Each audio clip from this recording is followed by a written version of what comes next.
Bonjour à toutes, bonjour à tous, bonjour à toi. Bienvenue dans le Passeport illimité, le podcast qui déconstruit et explore les idées reçues sur la gestion émotionnelle, la gestion du stress et sur la liberté par le leadership. Bienvenue dans l'épisode 19 de la saison 1.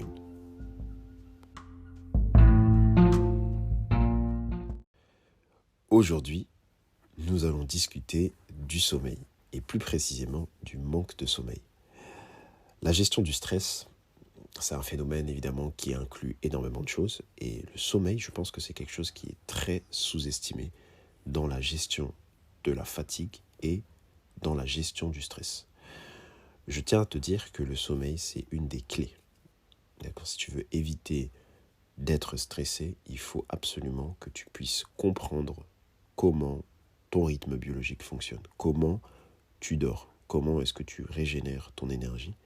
Et il y a cinq règles d'or que j'ai eu l'occasion de lire il y a quelques années et elles m'ont marqué.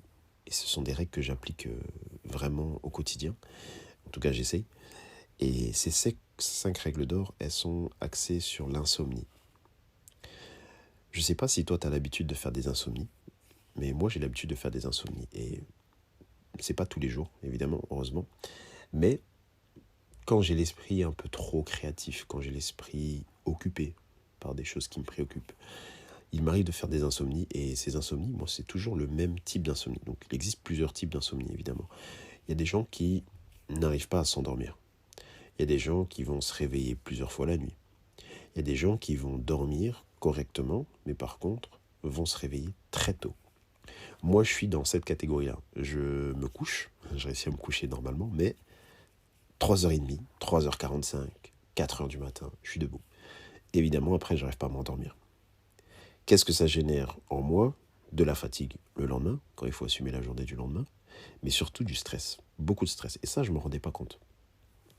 Quand tu n'arrives pas à dormir, quand tu te retrouves en fait contraint d'être réveillé alors que tu n'as pas envie d'être réveillé, tu as énormément d'anxiété. Donc c'est du stress, mais qui va finalement rester et s'accumuler. Et ça amène à l'anxiété. Donc c'est pour ça que je trouvais que c'était intéressant qu'on discute de ça aujourd'hui. Il existe 5 règles d'or qui peuvent t'aider dans la gestion de ton manque de sommeil ou de tes insomnies. Première règle, lève-toi, travaille ou lis, mais fais-le jusqu'à ce que le sommeil te gagne. Ça, c'est la première chose que tu peux faire. Ça sert à rien d'essayer de forcer, de rester... On a tous essayé. Tu restes dans le lit, tu forces, et puis 2 heures après, tu as toujours les yeux éveillés. Alors oui, tu as essayé de dormir, tu as fermé les yeux, mais finalement, tu te rends compte que tu regardes le réveil, c'est 6h du matin, ou 6h30, ou 7h, et en fait, tu viens de faire 3 heures où tu es resté éveillé, à essayer de t'endormir. Lève-toi. Deuxième chose. Souviens-toi que personne n'est mort du manque de sommeil. En général, on a cette tendance à croire que oui, j'ai pas bien dormi, oui, je me suis réveillé.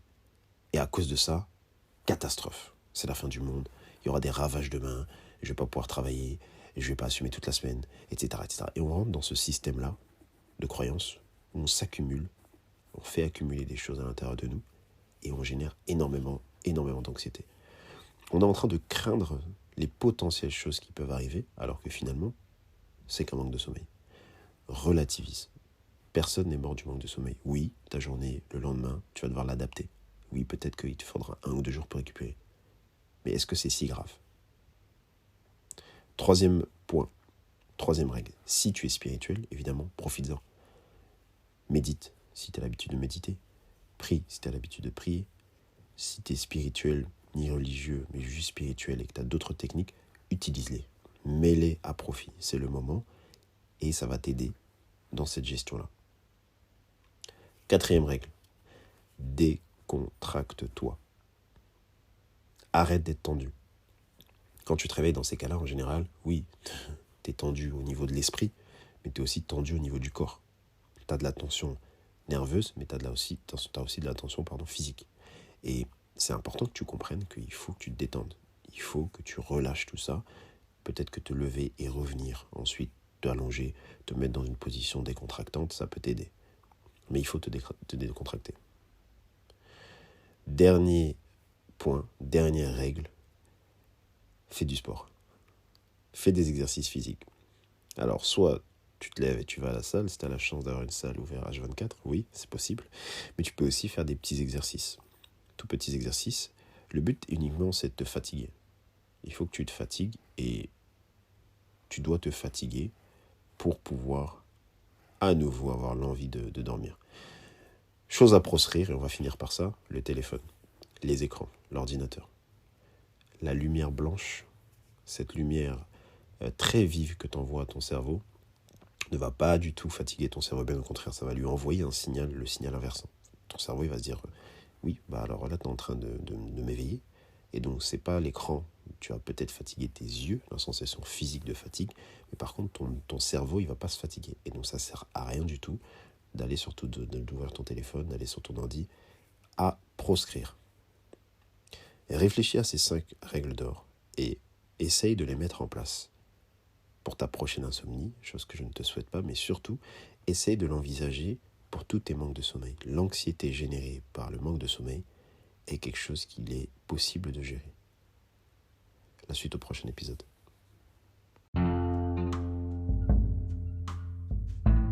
Pour nous suivre et ne rien louper de notre actualité et des services additionnels proposés, abonne-toi à @fullmindedness, FULMINDEDNES sur les réseaux sociaux.